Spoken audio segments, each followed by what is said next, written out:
Dear voters of Marine Parade GRC, McPherson SMC, and fellow Singaporeans, good evening. Wan Shang Hao. Selamat datang. Vanakkam. The journey towards the First World Parliament and the Workers' Party desire to empower your future are closely related. The connection is Parliament. Parliament makes laws, and in our Singapore system, even the Court of Appeal is guided in their decisions by the intent of Parliament. What is a bill? A bill is the draft of a law that is presented to Parliament for debate. Since 2011, we have seen the government launch a conversation with the people. The PAP called it our Singapore conversation. But our issues after 50 years of one-party dominance will not be resolved by such ad hoc conversations. We are a small country, and our only natural resource are you, our people. And the issues and problems we face today are structural and a function of 50 years of the one-party dominant state. We need to strengthen our national institutions, some of which are uniquely placed to play a non-partisan role for the good of all Singaporeans, regardless of political party. Parliament and parliamentary select committees are one such institution that can permanently connect the people and their aspirations, more so than ad hoc conversations ever can. My colleague and the candidate for East Coast GRC, Mr. Leon Pereira, spoke about parliamentary select committees with you yesterday, and I shall pick up this point in greater detail in my speech today. In our manifesto, under the chapter on democracy, the Workers' Party has proposed that the powers of Parliament be enhanced to strengthen oversight on the government, especially on the scrutiny of bills, checks on public expenditure, and public education on parliamentary work. Now, bills are read 3 times before they become law. The first reading involves the MP or government minister presenting the bill. The second reading is a parliamentary debate on the bill.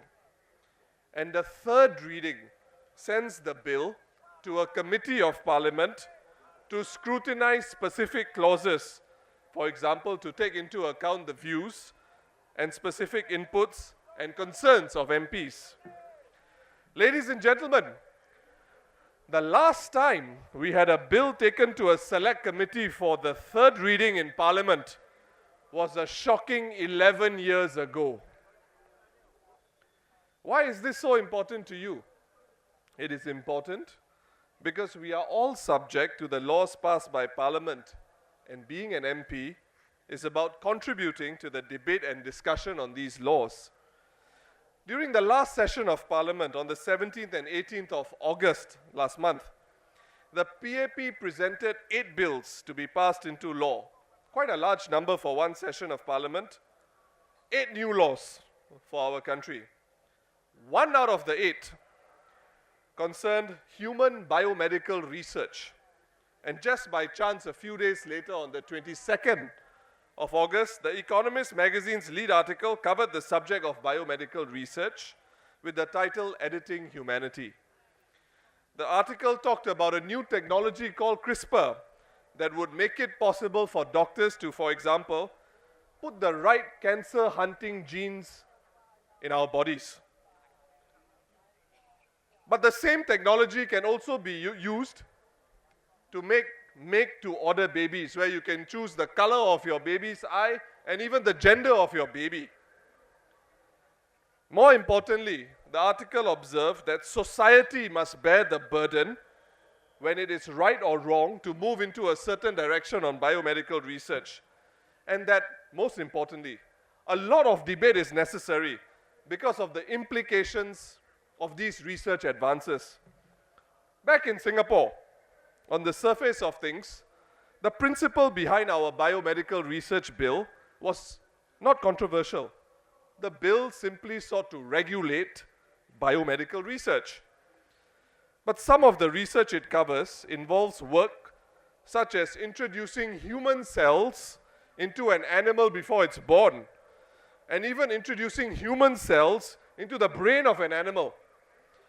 As you can tell, this research can potentially be quite controversial. Even the PAP minister who participated in the debate on the bill admitted that the issues were complex and technical. As the PAP have a supermajority in Parliament, the bill was passed in spite of the Workers' Party decision to abstain in favor of voting in favor of the bill. We abstained because the bill was not sent to a select committee so that each clause could be intensively looked at, and for doctors and scientists to be called to Parliament to provide expert input. One of the clauses even provided the minister powers to exclude any biomedical research from the bill. So wide were the powers conferred to the minister. But are MPs even suitably qualified to comment and debate on such highly technical bills? And more than that, why are we rushing our laws through? Ladies and gentlemen, while we should always explore the boundaries of science, the Workers' Party is of the view that we should not as a society ignore the ethical implications of what we make into law. We must also ensure that appropriate checks and balances are in place on the type of research that is conducted in this country. Parliamentary select committees are uniquely placed to give meaning to a rational, respectable and responsible brand of lawmaking in Singapore for the next 50 years. Unfortunately, we do not use Parliament as often as we should to fully understand and debate policies, and more importantly, explore the trade-offs of policy decisions and share them with Singaporeans as we move to empower their future. Ladies and gentlemen, this was not the only time the Workers' Party made a call for a new law to be looked into more intensely by a select committee. The Remote Gambling Bill allows Singapore pools to offer online gambling as part of its buffet of gambling options. The Workers' Party was concerned about the safeguards that would be introduced when the average Singaporean or even a child did not have to go to a Toto or 4D outlet to place a bet, and he could possibly place a bet online. Again, Parliament was a ready platform to play a scrutinizing role and to think about the implications of this. But again, the PAP government did not think so. My friends, there is a lot more scope for Parliament to function like how it does in mature economies insofar as its oversight role is concerned. How many of us even knew about the tabling of the Human Biomedical Research Bill? Not many, I imagine. Let us not forget, even though we have begun our journey to a first world parliament, we have a long way to go to empower our future. As a consequence, the PAP's brand of participatory democracy is way behind that of other advanced economies. Some of you may remember Mr. Goh Chok Tong talking about participatory democracy for Singapore 25 years ago. The sad fact is this: we have not made much progress, and we need to acknowledge this. And we have to close the gap. Select committees are not formed to prevent the government from working or jamming up the government, but to raise our own standards for governance. We should create and reinforce institutions like Parliament that serve to empower our people and understand the trade-offs that we Singaporeans must weigh in a neutral manner.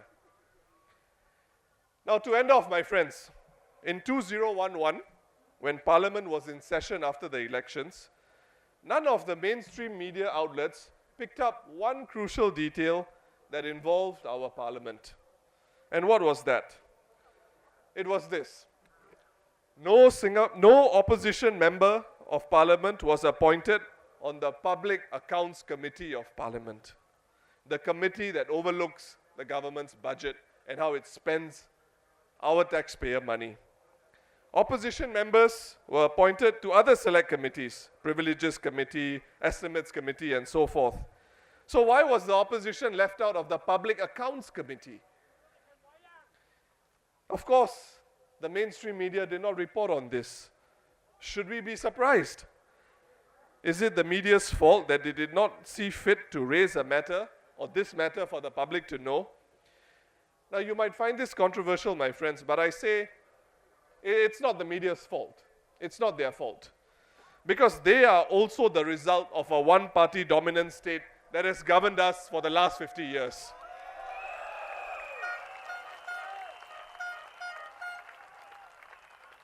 And that is why it is so important for us to empower our future by increasing the strength of the parliamentary opposition in Parliament.